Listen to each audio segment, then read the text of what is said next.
এরপর আল্লাহ তাআলা ওনার রাসূলকে মসজিদে, আল্লাহ রাসূল এটা হাদিসে বর্ণনা করছেন এইভাবে যে আমি মসজিদে হারাম থেকে মসজিদে আকসা পর্যন্ত আমাকে জিবরাইল নিয়ে গেল বোরাকের পিঠে করে। এরপর আমি বোরাকটা ওখানে বাঁধলাম মসজিদে আকসার পাশে। এরপর আমার কাছে দুইটা গ্লাস নেওয়া হলো, একটাতে ছিল মদ আর একটাতে ছিল দুধ। এবার বললেন যে আপনি এটা গ্রহণ করুন, যে কোনো একটা। আল্লাহ রাসূল বলছেন যে আমি দুধের পেয়ালাটা গ্রহণ করলাম এবং এটা পান করলাম। তারপর মসজিদে আকসায় 2 রাকাত নামাজ আদায় করে এবার ঊর্ধ্ব আকাশে গমন করেছে। ঊর্ধ্ব আকাশে গমন করে 7 আসমান পাড়ি দিয়েছে। এক এক আসমানে এক এক নবীর সাথে দেখা হয়েছে। ইউসুফ আলাইহিস সালামের সাথে দেখা হয়েছে, মুসা আলাইহিস সালামের সাথে দেখা হয়েছে, ইব্রাহিম আলাইহিস সালামের সাথে দেখা হয়েছে, ঈসা আলাইহিস সালামের সাথে দেখা হয়েছে, খিজির আলাইহিস সালামের সাথে। এভাবে এক এক জায়গায় এক এক নবীর সাথে দেখা হয়েছে।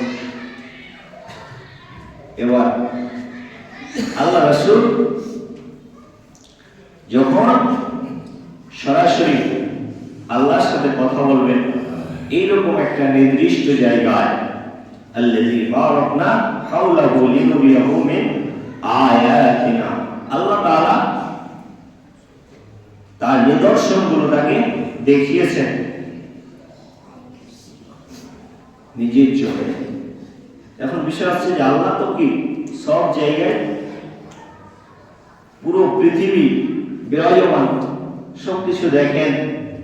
আল্লাহ তাআলা এত বিশাল যে ওনাকে একটা জায়গায় সীমাবদ্ধ করা কারোর পক্ষে সম্ভব নয়।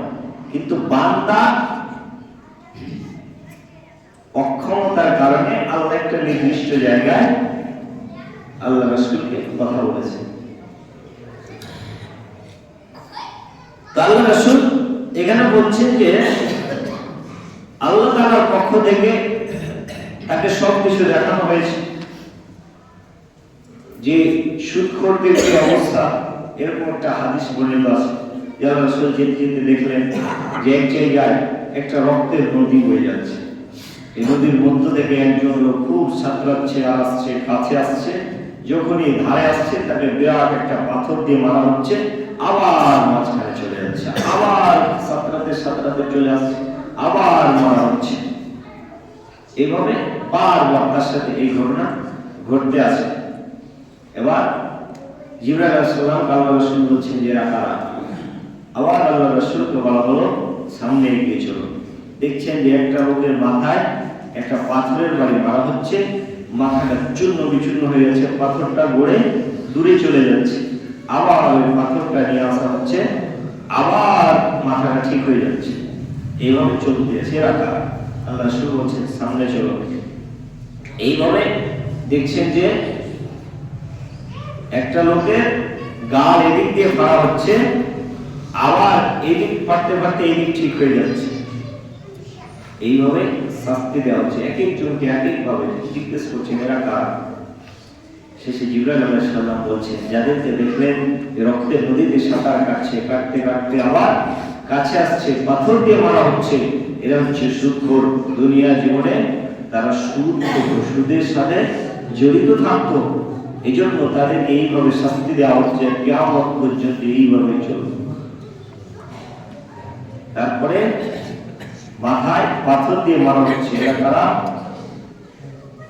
যারা হচ্ছে কোরআন মুখস্থ করার পর ভুলে যায়, কোরআন জানার পরে আবার কোরআন ভুলে যায়। চিন্তা করেছেন?